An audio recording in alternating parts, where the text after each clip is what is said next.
She likes that. She does like it. Makes her happy. Hi, I'm Michael Redman. And I'm Kathryn Redman. And this is a half a bubble out autocomplete interview. Okay. Okay, you ready? I have to pull these off. You have to pull those little tags off? They'll edit. Okay. And today's topic is? Business and vision. You ready? I'm ready. Okay. Do it. All right. Well, so first one is, Oh. those come off nice. Oh, it's a whole new world. Okay. How to write company values. How do you write company values? Taught a whole workshop on how to write company. Short. How do you write company values? They come from inside you. So you brainstorm a bunch of things that are really critical to you, that are so important to you that if you had to do business a different way, you wouldn't want to do business. So you do that, and then you clarify what you mean by those. Yeah. Make that better. So if you're going to do them for your company, you as the senior leader or the leadership of your company, you need to get together as a very small group.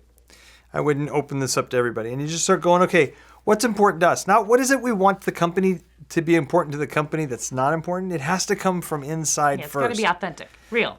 And then you come down and go, what are 3 to 5 core values that you could articulate, everybody could memorize.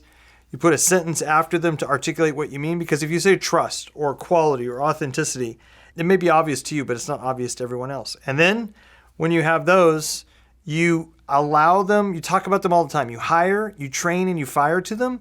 Mm-hmm. And when you do that, you set up a way for people to make decisions like you would make decisions because they're making them based on values. Because it turns out that good judgment is based on values. Okay. Right. There you go. There you go.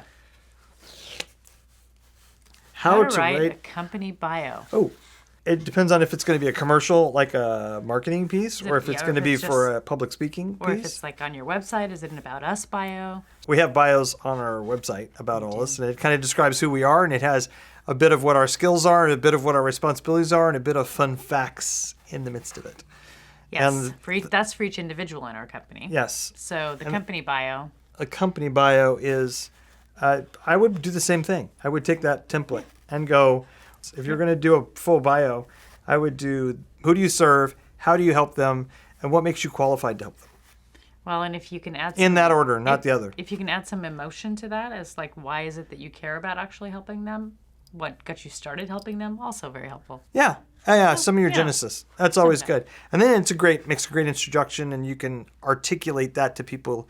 It'll be great. Okay. Next. How to write company policies. These are boring. Ugh, my this is answer like delegate. If you're the leader of the company, delegate. Just find someone who's good at this stuff and delegate. If your company's small enough, though, you have to sit down and use a template first. There's some really good, if it's HR policies, there's some really good HR templates out there you can get from some great companies, HR companies.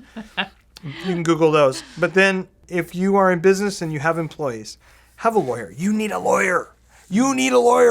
Not to defend yourself against horrible things, but you need a lawyer to watch over stuff and look at things.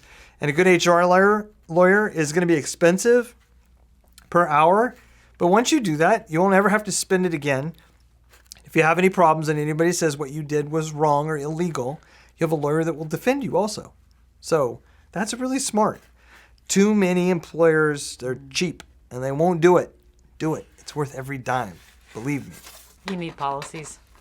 You do. Policy manuals, ways of doing things. And there are employees that really, really deeply care about those things. So, wow, he's stuck. Okay, let's go this way. Oh, backwards. We can do it. Okay. All right. What does that say? What is the difference between company vision and mission? Oh, you've never tackled that question before. Why might I tackle the last one? Yeah, but this is like your pet peeve. This is like you have stories and history and World War II and all sorts of stuff about this. So like just get after it. Okay, so a vision. Get her done. A vision is what we talk about. You've got to clarify these things. So we're going to talk about a vision as 4 parts. It's your core purpose, your core values, where you're going, and where the big dream you have for like 10 to 30 years out. And then a description of what it looks like with Life is Different. When you're there, it'll be amazing. And you want to go, yes, this is worth it. People will be better and everybody will be happier and the world will be a better place because you achieved your vision. Yes. That is Jim Collins' model, by the way. We didn't invent that. It's Yes. a very good model. We really like it. Why invent the wheel when the wheel is a perfectly good round thing? It creates a clear, complete, and compelling vision for your company. Yes. So we believe in that. So, But how is that a mission? Or so what's different it's not from a that? mission. A mission is a vague thing that has been used a lot. It came from the military. Really, what was your mission? Take that hill. You go take the hill, you get a new mission. You fail the mission or you can't do the mission, then you get dead. a new mission. You're what? You're dead. You're dead. Well, maybe. Well, in a military sense. No, if you didn't can fail the mission and not die. Maybe you just had to retreat. Maybe you're embarrassed. Yeah. Or sad. Or you, Maybe or not that. you might be sad because you lost a lot of people. You go on and you go, okay, so a mission can be vague. It's just like, what are we going to accomplish? But if you can tell the difference, it used to be that Jim Collins in the early days would say you need core purpose, core values, and a mission statement. Because what are you going to accomplish? But a mission statement didn't seem to dream big enough. And so they came up with big, hairy, audacious goal, BHAG. So this and this, very different.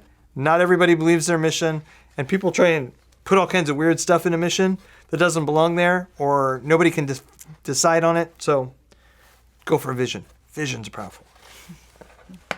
Okay, can he do it? Does he need nails? Oh, I believe in you. I believe in you, I Peter. knew you could do it. Okay. Why is the company vision important? Didn't we just talk about that? We did just talk about that. Just talk about that. It contains your values. It contains your core purpose, what you do. It contains your big dreams for the future. So it is the thing that you craft everything around. It becomes the center for which you check things against. Like, we're going to do this thing. Yeah. Does it actually meet what we're trying to achieve as a company? You can ask your employees if they're on task. If they're on task, are they doing the core purpose? Like, or are they started to do something else that has nothing to do with the core purpose of the company? That is what you charge customers for and how you serve customers. It helps values and how do they make moral decisions? And how do they make good judgment? Core values are there. And then where are we going so that everybody can work together and pull together in the same direction towards the same things? And then leadership just continues to remind people of that and help give correcting Off-courseness. coaching. Yes, of course. So, and then if you're looking for like brand new things that you're doing, do they align with where your company's going? Yes. Are they going to feed the big dreams? So the company vision is very important. It's huge.